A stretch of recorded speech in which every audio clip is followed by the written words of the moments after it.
senior military officials, including the Vice Chief of Defense Forces, Head of Police, Head of Intelligence, the Head of Public Service and Chief of Staff, which is itself is an illegal position under our Constitution. All those people have not denied that they met the IEBC in plenary. The only thing they have told this court is that they went there to try and fast-track the declaration of results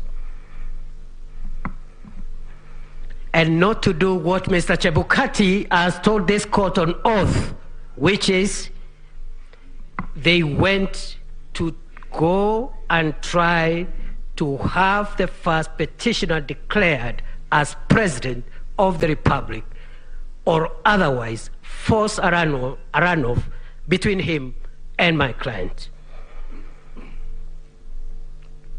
With tremendous respect, we ask this court to consider those acts as not only destructive to the independence of our institutions, but more particularly an affront on Article 249, 2A of the Constitution that describes the IBC and other such independent institutions in the following words, that they are independent, and I quote, and are not subject to direction or control of any person or authority. That includes, in our humble view, positive and negative interference, even if, for argument's sake, which is denied, those heads of very sensitive institutions walked into a plenary of the IBC to fast-track the declaration of results. Even that in itself is illegal and unconstitutional. What are the principles upon which the context we have laid should be adjudicated? Chief Justice, members of the Supreme Court, it is the submission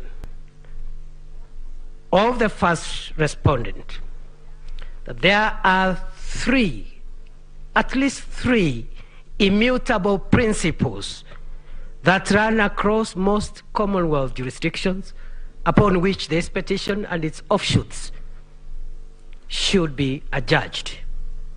One is the principle that no election shall be questioned or declared void because of errors, informalities, irregularities, or illegalities that have little or no bearing to the process and the result.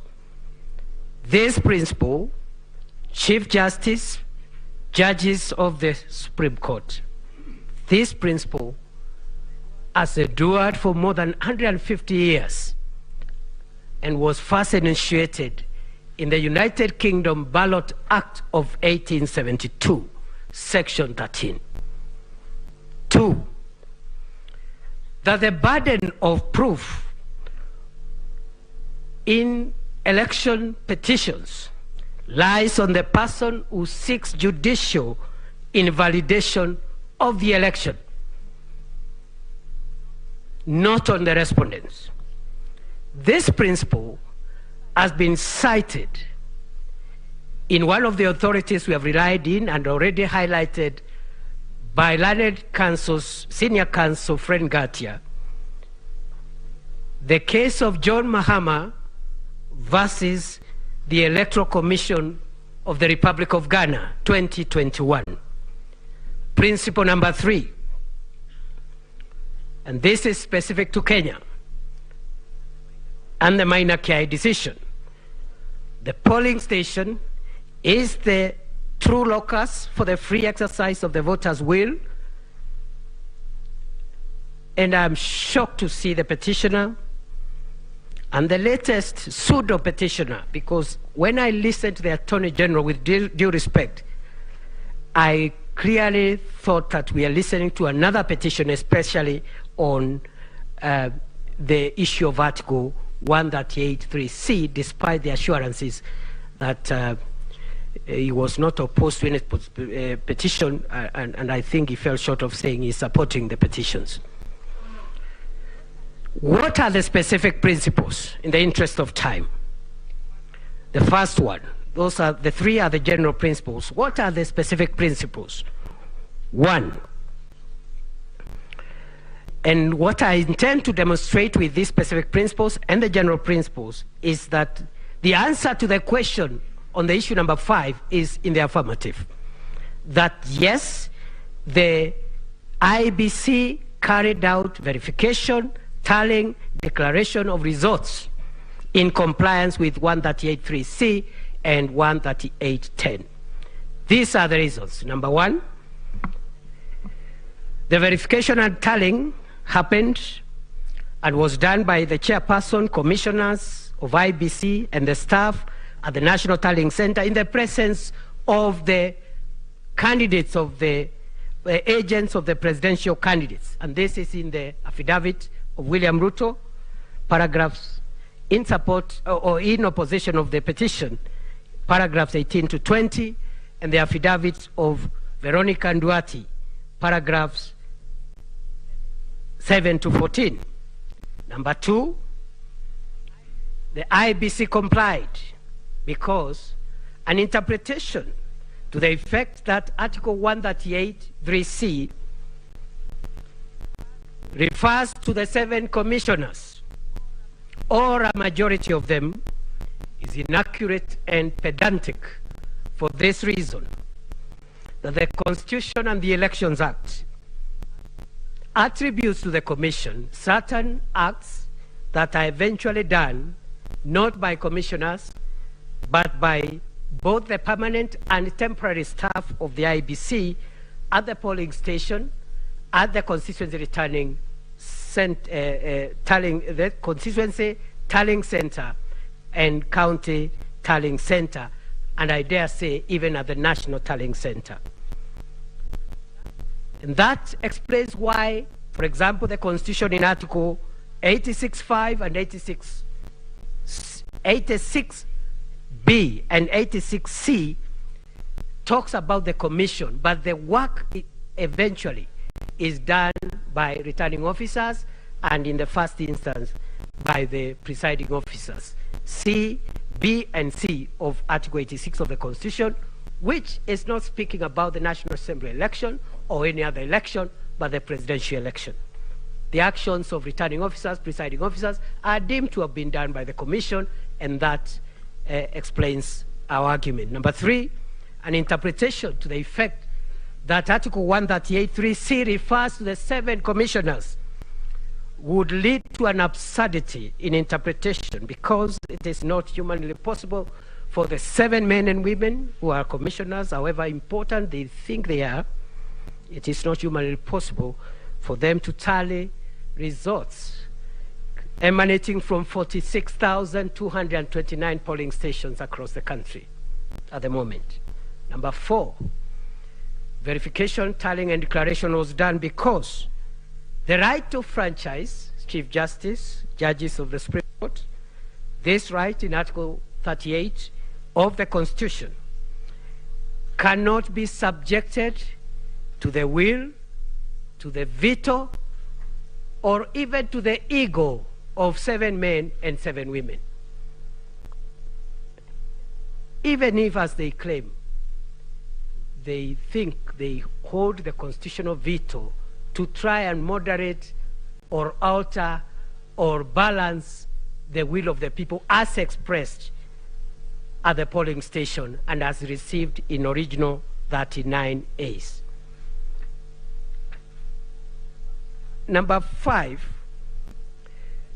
verification, tallying, and declaration was done, even, I dare say, Chief Justice, judges of the Supreme Court, even for the 27 constituency results that were not verbalized. They were not announced verbally, but they were declared because they were posted in the website after chaos broke out at the National Tallying Center. I want to invite the court to consider, in interpreting whether what has been pleaded before this court in terms of what the commission did after that risk on life and limb happened, I want to plead and persuade this court to invoke, by way of analogy, 3 doctrines of law.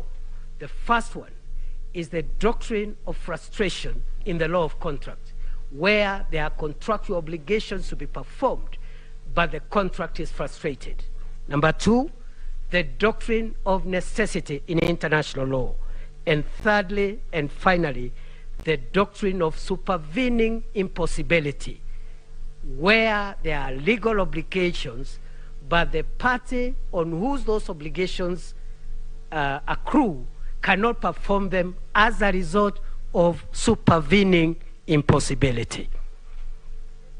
Chief Justice, my lords, my ladies, number 6, the IBC verified and tallied and declared all the results because none of the 46,229 from 34 A's have been impeached.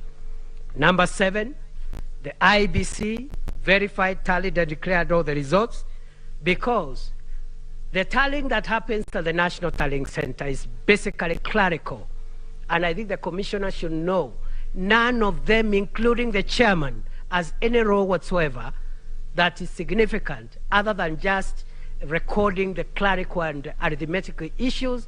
And this is so, and this explains why, even when there are discrepancies between what was transmitted through electronic means and what comes as a physical form, the best that the chairperson, as the returning officer, can do is to note the errors in the error form, and only this court can actually interrogate and decide on the fate of those discrepancies. Number 8, verification, tallying, and declaration was done pursuant to 138.3C and 138.10 because an interpretation in the opposite direction would lead to a constitutional crisis where commissioners who think they have a role to veto and moderate the expression of the will of the people of Kenya in the vote can decide to form factions and have their own candidates, declare their own results, which they have verified in quote and tallied in quotes. Finally, Section 10, 11, and 11A of the Elections Act envisage the commission to include the secretariats and staff, and therefore verification was done according to the affidavit of William RUTO, the affidavit of Veronica Duarte. The tallying was done in the presence of agents at the National Tallying Center. With tremendous respect, I would like to conclude by submitting that this court should find that a petitioner whose agents and supporters are engaged in a kind of behavior that is now of public notoriety, and I invite the court, over and above what is pleaded, to take judicial notice of of the events of that day. A petitioner whose supporters, sympathizers, and agents engaged in those kind of things should not be anywhere near the hallowed ground of a Supreme Court of the Republic of Kenya, trying to seek relief, among them a relief under Section 80A, that they be declared winners of an election that they didn't win.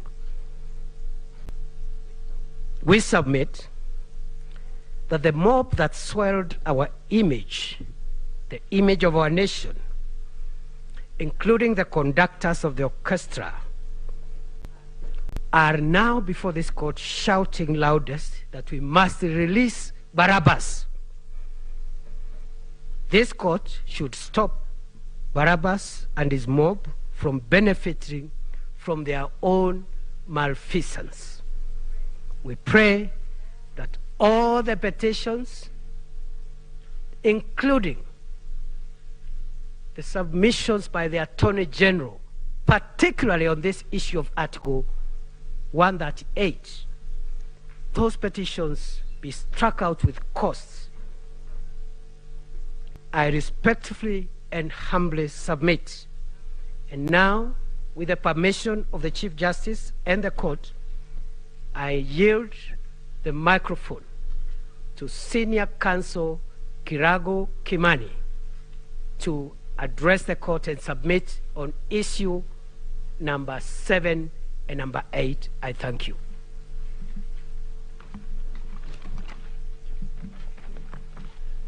May it please the court, I will not, my name is Kirago Kimani, I will not address you on issue number 7. I believe it's been adequately dealt with by the IEBC and its chairman. I will address you on only issue number 8, and I will try and avoid rehashing what the IEBC and its chairman addressed you, in my humble view, very effectively. This is simply looking at the test that has to be met by the petitioners in order to determine whether the election should be nullified. And you've settled this as far back as 2013 in Raila petition number 1, or it was petition number 5 actually, but it was the first election petition under the new constitutional dispensation, and repeated this in 2017. The long and short of it is that the question you must ask is whether it has been demonstrated that the election was conducted so badly that it was not substantially in accordance with the law relating to elections, in this case the Elections Act in Articles 81 and 86. The burden is squarely on the petitioners to demonstrate indeed this is the case. The word used by Section 83 is magnitude, of such magnitude, really. It is not enough to demonstrate there were irregularities. It is not enough to show that there was a breach of the law. But it has to go beyond that to show that it affected the outcome. Has that been done? I'm not going to take you through the multiple allegations of irregularities and breaches of the law, but I've tried to look at these petitions, the 7 surviving ones, and I think there are approximately 46 allegations of breaches of the law and irregularities. This is a classic case of throwing everything other than the kitchen sink at your opponent. There are a lot of overlaps, but by and large, everything that could be said has been said. And I'll come back to this. The kitchen sink did show up a little later. But I don't want to walk you through all of these allegations. Let's just look at a few of these.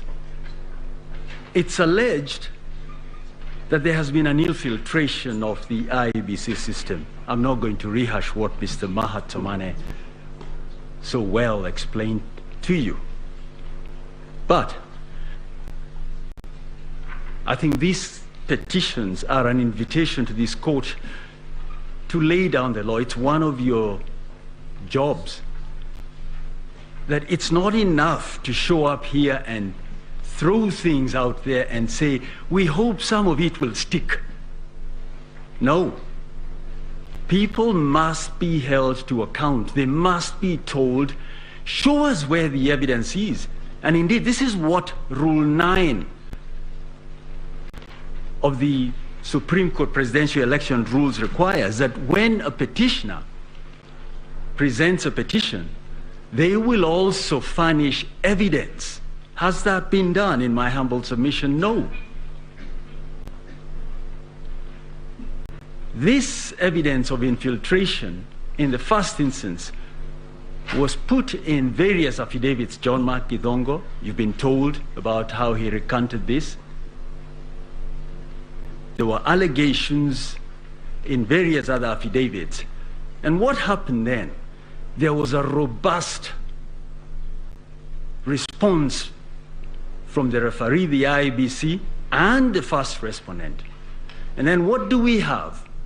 We have a second burst of alleged evidence in the nature of an affidavit by George Njoroge. And we are not even, we did want to start playing games by saying this evidence should have come at the start, as the rules require.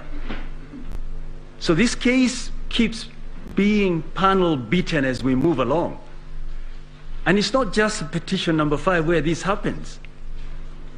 It has happened in another petition where you were addressed about 291 constituencies and not 290. I believe there was a question from a judge directed at this, because there's a short answer to that, but the question was not directed at me. But that wasn't even pleaded. So what we have is a situation where you keep being told new things as we move along. There's another allegation that the IEBC was so dysfunctional that you couldn't possibly have an election that complies with the dictates of Article 86. And we are told that this started even before. Now the question is, why wasn't a challenge made to the mandate or to this institution before the elections? An Article 140 petition is very narrow. It concerns the results and nothing more.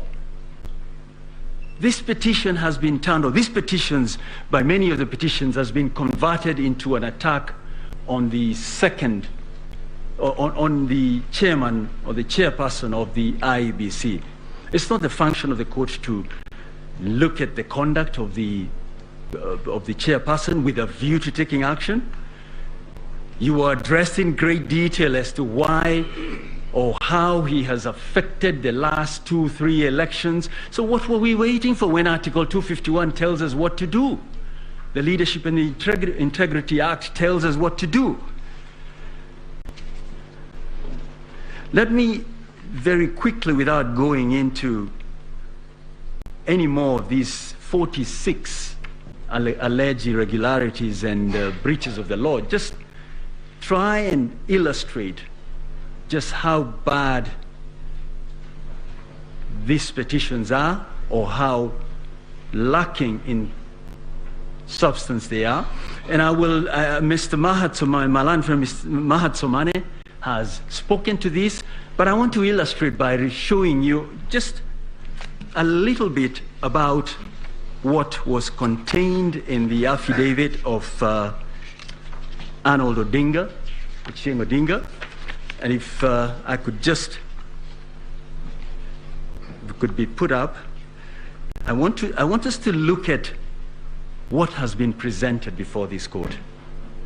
And it's quite easy to come to this court and say, listen, somewhere between the people expressing their will and the declaration of the results, there's been some tampering.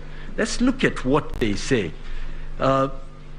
Paragraphs 81 to 91 of the affidavit of Arnold Ochieng Odinga says that there was willful, deliberate, and criminal tampering of certain results, and they've identified 41 forms. What I suspect they did not expect to happen is that the IEBC would respond to just about each and every one of these forms. Let's look at just one sample. And before we do that, what are we trying to achieve? We'll look at a Form 34A from the IEBC portal. We will look at Form 34A delivered by IEBC to the court. We will look at an affidavit from a presiding officer, and we'll look at an affidavit from an Azimio agent, and we'll look at a Form 34A provided by a UDA agent. The affidavit of the IBC presiding officer is not part of the slides, but we will be able to compare these documents. If we could skip this next slide so that we move quickly. Let's skip that slide, please. Now the question is where the petitioner's fraudulent 34, or allegedly fraudulent 34A came from, and I'll return to that at the end. Let's just look at Kibagare polling station. The next slide, please. If you look at the signatures, one of the signatures is an ODM agent, Mr. Eric Atuma. Now the petitioner in petition number 5 has filed many affidavits in response to the respondents, including the first respondent. They have not responded to this. They have not challenged this, but they put it out there as an illustration of what games were played either by the referee or in concert with the first respondent. So the first thing you note is the signatures of the two agents. The next thing I'd invite you to look at is what the votes were according to the IBC portal. And Malanfem Mahat Somane invited you. The portal is up and running. Check this. What was the total of votes cast, or what was it for the two candidates in Kibagare polling station, stream 2 of 7? Raila Amolo Odinga, 244. Mr. William Samoei Ruto, 114. Let's go to the next slide. If you look at the affidavit of the presiding officer, he's produced a similar form 34A. It says it gives the same outcome. The next slide. The UDA agent, same 244 and 114. Then you have the next slide, the Azimio agent, again 224, 114.